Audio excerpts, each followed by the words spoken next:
বাচ্চা জন্মগ্রহণ করলে দেয়াশালার কাঠি রাখা না রাখার সাথে বাচ্চার বা বাচ্চার মা বাবার ভালো মন্দের কোনো সম্পর্ক নাই, এগুলো কুসংস্কার।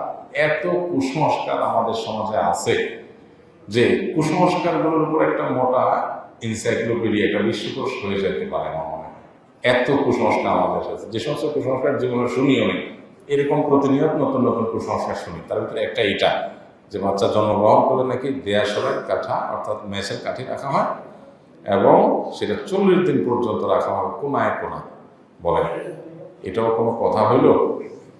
মুসলমান এত ঠুনকো এবং এত ফালতু বিশ্বাসী না। এর সাথে বাচ্চার বা কারো ভালো মন্দের কোনো সম্পর্ক, এই সমস্ত বিশ্বাসগুলো শিরপূর্ণ বিশ্বাস। কারণ আপনি মনে করতেছেন এটা আপনার লাভ ক্ষতির মালিক, ঘুরে ফিরে সেটাই আপনি বিশ্বাস করছেন, অথচ সেটাতে এরকম লাভ ক্ষতির কোনো বিষয় তারা রাখেন নাই। অতএব এগুলোতে বিশ্বাস